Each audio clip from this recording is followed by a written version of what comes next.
दोस्तों, मैं रंजित सिंह अपने ऑफिशियल यूट्यूब चैनल पे आप लोग का स्वागत करता हूं। तो हाँ दोस्तों, प्रश्नावली 2.2 के अंतर्गत हम लोगों ने पहले प्रश्न के 3 सवाल कर लिए थे। अब अपन जो इस क्लास को आगे सवाल नंबर 4 से बढ़ाने वाले हैं। ठीक है, तो जल्द से जल्द आप लोगों के पास 1 मिनट का समय है। मेरे इस ऑफिशियल यूट्यूब चैनल को आप लोग अपने दोस्तों तक सब्सक्राइब कर दें। इसको पहले आप, उसके बाद इसको शेयर्स कर दें और एक अच्छा सा प्यारा सा आप कमेंट कर दीजिएगा। ठीक है, तो इसी के साथ अपन कंटिन्यू करते अपनी क्लास को। चौथा सवाल से हम लोग को 4u वर्ग प्लस 8u सबसे पहले शून्य ज्ञात करने अपने को, उसके बाद इसमें संबंध यानी कि सत्यता की जांच करनी है। तो यहाँ से इसका हल लिखेंगे अपने को। तो हल देखना आप लोगों को दिया है, क्या है तो दिया है, देखना क्या दे रखा आप लोगों को। तो 4 देख याद रखना, तो 4u वर्ग प्लस 8u ये दे रखा आप लोगों को। इसको लिखता हूँ मैं 0 के बराबर। ठीक है, तो 0 के बराबर है। तो यहाँ देखिए कि 4 के पहाड़ में 4 भी आती है, 4 पर में 8 भी आती है, यहाँ u भी है। यहाँ से मैं 4 और u कॉमन निकाल दूँ, यहाँ क्या बचेगा, केवल u बचेगा आप लोगों का। प्लस यहाँ 4 के पहाड़ में 2 बार 8 है, 4 गुना 8 और u बाहर आ गए, बराबर हो गया 0। तो अपने पास दो वैल्यू आ गई, साथ इन दोनों को 0 के बराबर रख देते। सबसे पहले मैं 4 और u को 0 के बराबर रखता हूँ। तो u बराबर गुणे में तो इसके चले जाएगा साहब बटे में। तो पहला मान ये प्राप्त होगा आप लोगों को। दूसरा आप लोगों का जो मान, तो पहला मान आप लोगों को u बराबर 0/4 यानी कि 0 प्राप्त होगा। या इसको ऐसे भी, या आप लोग इसको लिख सकते हो, या इसको भाग दोगे तो u बराबर आप लोग इसको 0 लिख सकते हो। ठीक है, अब इसको तो u प्लस 2 बराबर 0। तो u बराबर देखो प्लस की वैल्यू उधर जाएगी तो माइनस के आ जाएगी, तो माइनस के 2 इसके अंतर्गत होंगे। तो अतः लिखेंगे, तो अपन लिखेंगे अतः, तो शून्यकों की संख्या, तो शून्यकों की संख्या, तो शून्यकों की संख्या, अतः शून्यकों की संख्या u बराबर 0 व u बराबर -2 है। ठीक, अब इसकी जांच करने आप लोग को। तो सबसे पहले इस समीकरण जो लिखा, तो यहाँ पे मैं आप लोगों को जांच करके बता देता हूँ। इसके अंतर्गत ये क्या है, इसके अंतर्गत 4u वर्ग प्लस 8u की तुलना आप लोग तुलना ax वर्ग प्लस bx प्लस c बराबर 0 इससे करेंगे। तो यहाँ a बराबर मतलब a की जगह ये है, x की u है मतलब 4 आएगा। और b बराबर यानी कि b का मान कितना है, x यानी कि u है मतलब b का मान यहाँ पर 8 आएगा। और c की कोई वैल्यू इसने नहीं दी, इसलिए अपन c को 0 लिखेंगे। अब लिखेंगे अपन शून्यकों की, तो शून्यकों का योग देखना। तो शून्यकों का योग अल्फा डॉट बीटा बराबर होता है -b/a होता है। तो याद रखना यहाँ पर माइनस और -b का मान -8 है आप लोगों का, a का मान 4 है। तो 4 एकम 4, 4 दूना 8 यानी कि इसका मान -2 है। अल्फा प्लस बीटा का मान कितना है साहब, तो अल्फा प्लस बीटा का मान -2 है। ठीक है, अब अल्फा डॉट बीटा निकालना है। तो शून्यकों का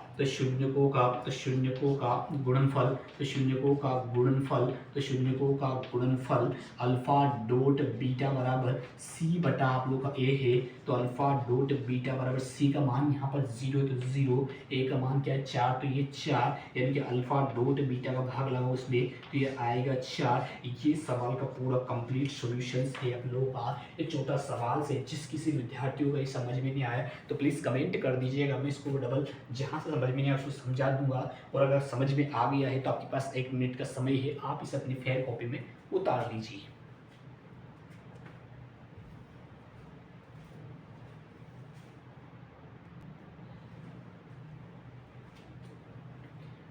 हाँ तो दोस्तों, अगला 5वां सवाल से इधर देखिएगा। ये सवाल थोड़ा डिफिकल्ट है, तो इसलिए सभी विद्यार्थी पहले पेन और कॉफ़ी जो है सब साइड में रख दीजिएगा। सबसे पहले आप लोग सवाल को पूरा ध्यान से देखें, उसके बाद मैं आप लोगों को 2 मिनट का समय दूंगा।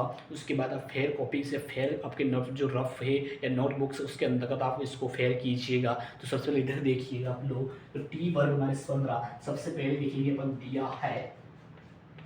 दिया है लिखेंगे अपन इसके अंदर सॉल्यूशंस के अंतर्गत अपन लिखेंगे दिया है, यानी क्या देगा पर टी वर्ग -15 बराबर क्या लिखेंगे 0। तो ये टी वर्ग बराबर देखो ये माइनस की वैल्यू उधर जाएगी तो स्माइल की उधर आ जाएगी, तो ये आ जाएगी आप लोग की 15 आ जाएगी। ठीक, तो यहाँ से याद रखना कि जब इधर से वर्ग हटता है तो सामने वाली संख्या पे बराबर के उधर रूट लगता है। तो जैसे टी को यहाँ से वर्ग हटा दें उसके अंतर्गत रूट आएगा। तो जैसे टी हम यहाँ टी हटा दें तो यहाँ पर आप लोगों का रूट आएगा 15, इस रूट मतलब इसके रूट 15 हो जाए, लेकिन ये प्लस और माइनस के अंतर्गत आएगा। इस प्लस और माइनस का मतलब ये होता है आप लोगों का कि यहाँ पर टी की जो वैल्यू है एक तो प्लस के रूट 15 हो सकती है, या आप लोग की टी की जो वैल्यू है वो माइनस के रूट 15 हो सकती है। तो इसके दो शून्य आप लोगों को प्राप्त हो चुके हैं। तो यहाँ लिख सकते हैं अपन लोग, अतः क्या लिखेंगे कि टी वर्ग माइनस 15 के शून्य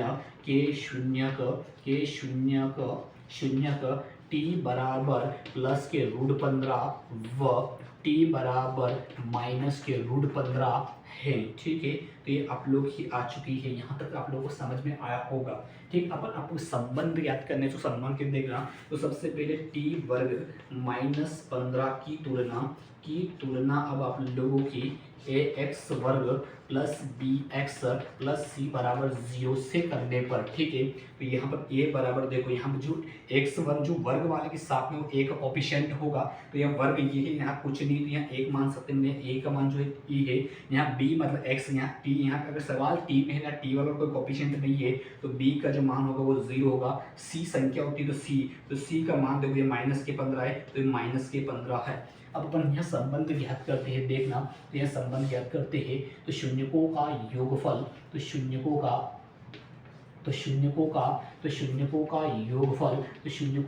योगफल याद रखें। शून्यकों का योगफल अल्फा प्लस बीटा बराबर होता है माइनस के बी बटे ए, और यहाँ पर अल्फा प्लस बीटा बराबर माइनस बी का मान माइनस और इसका मान है 0, तो ये हो गया सब 0, और ए का मान कितना 1, यानी कि 1 आएगा। तो अल्फा प्लस बीटा का मान अगर इसको सोल्व करोगे तो यहाँ पर इसका मान 0 प्राप्त होगा। ठीक है, अब शून्यकों का गुणनफल, तो यहाँ याद रखना ये है शून्यकों का गुणनफल की बात करते हैं। तो गुणनफल देखिए अब लोग, ये अल्फा डॉट बीटा बराबर सी बटा ए होता है। तो अल्फा डॉट बीटा बराबर देखो सी की वैल्यू कितनी है, तो सी की वैल्यू माइनस 15 है, तो ये माइनस के अपन लिखेंगे 15, और ए की वैल्यू कितनी वैल्यू 1 है, तो ये लिखेंगे 1। ये आप लोगों का मान जो है ये अल्फा डॉट बीटा का है। ये पूरा ही इस अभिष्ट सवाल का सोल्यूशन है आप लोग को। तो ये सवाल जहाँ समझ में ना आया तो आप मुझे पूछिए, ज़रूर पूछिए, मैं आपको ज़रूर बताऊंगा। ठीक है, आपके पास 2 मिनट का समय है, आप इसको फेयर नोट कर लीजिए।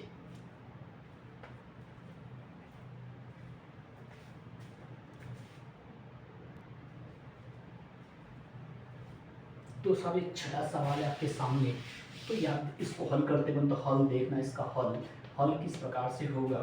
तो ठीक है, तो ये लिखेंगे, तो सबसे पहले अपन लिखते हर सवाल में दिया है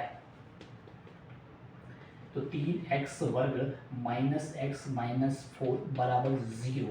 तो मैंने आपसे पहले ही कहा था x के सामने जो भी संख्या उसको पहले लास्ट वाली संख्या से गुणा करके उसके टुकड़े करते हैं। तो इस पहली संख्या को लास्ट वाली संख्या से गुणा को 4 3 12 आ गए हैं, और इन 12 को गुणा भाग करने पर आप लोग 12 तो इसको गुणा भाग कर दीजिए, लेकिन इसको जोड़ घटाने पर यहाँ क्या है, इस वक्त 1 है, तो 1 लिखेंगे। पर तो सबसे पहले यहाँ पे भाग लगाते साहब, तो याद रखना 2, तो 2 से 6, तो इसको जोड़ घटाने पर 1 नहीं आ रहा साहब, फिर लोग आगे, तो 2 दूना 4, तो 2 तिया कितने, 2 तिया 6 होंगे, तो यानी कि 2 दूना 4, तो 4 में से 3 जाएंगे तो 1 बच जाएगा, और 4 में 3 का गुणा करेंगे तो 12 भी आ जाएंगे। तो ये सवाल हो गया आपका।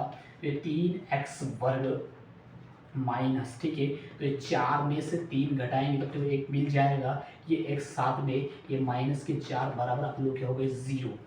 ठीक है, तो ये माइनस 4 इसको हटा देता हूँ मैं, आप लोग को इसको रफ कर देता हूँ जैसे। तो ठीक है, अब इसको सबसे पहले अपन इस माइनस का गुणा और इस एक्स का दोनों का गुणा इसके अंदर करेंगे। तो 3x वर्ग माइनस 4x, ये माइनस माइनस प्लस के 3x माइनस 4 बराबर हो गए 0। ठीक है, तो यहाँ से आप लोग सबसे पहले यहाँ से x कॉमन निकाल लीजिएगा, तो x, तो ये सबसे पहले x कॉमन निकाल लीजिए, यहाँ बचेगा 3 और x, ये माइनस के 4। ठीक है, सेम डिजिट ये भी है, तो यहाँ से केवल क्या एक कॉमन निकाल लेंगे अपन, तो 3x माइनस 4 बराबर 0 बचेगा। तो एक कॉमन क्यों लेना, क्योंकि किसी भी संख्या में एक का गुणा करेंगे अपन तो वही संख्या प्राप्त होती है, इससे लिए। ठीक है, ये और ये सेम, इसलिए इसको एक बार लिखेंगे अपन यहाँ पर, तो 3x माइनस 4, ठीक है, और जो बचे हुए x प्लस 1 ये यहाँ लिखेंगे, ये 0, अब इनको 0 के बराबर रखेंगे, तो 3x माइनस 4 बराबर आप लोगों को 0। तो 3x बराबर ये माइनस का 4 उधर जाएगा तो प्लस का हो जाएगा। तो x अगर उसके गुणे में है तो ये इसके बटे में चला जाएगा, तो x का एक मान 4/3 आएगा।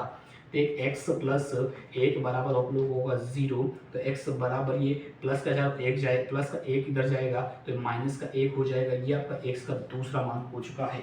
अब अपन यहाँ पर अतः लिखेंगे, तो अतः लिखेंगे अपन कि 6 सॉरी यहाँ पर लिखेंगे 3x वर्ग माइनस x माइनस 4 के शून्य क x बराबर 4/3 व x बराबर -1, तो -1 है। ठीक है, तो ये -1 है आप लोगों का।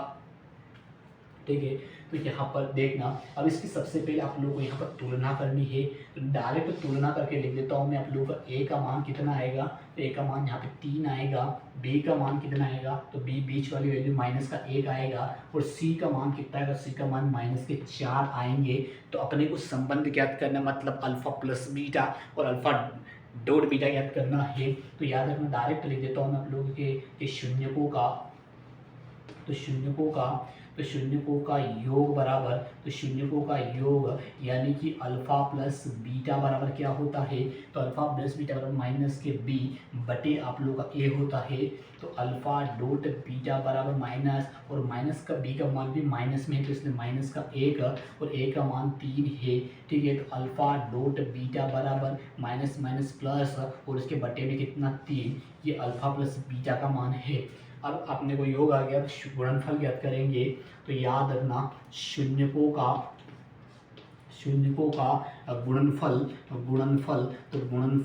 बराबर दे रखा है अल्फा डॉट बीटा बराबर, तो अल्फा डॉट बीटा बराबर क्या होता है, c/a होता है। तो c/a यानी कि अल्फा डॉट बीटा बराबर c का मान कितना है होगा, तो c का मान -4 है तो ये -4, a का मान 3 है तो a का मान 3 है। ये आप लोग का अभिष्ट हल है इस सवाल का। तो ये इसका आंसर है आप लोग का। जिस किसी विद्यार्थी को पहले प्रश्न के 6 प्रश्न में से जिसमें भी डाउट है, प्लीज़ आप लोग कमेंट करके ज़रूर बताएं। ठीक है, मिलते हैं अगली क्लास में। धन्यवाद, टेक केयर।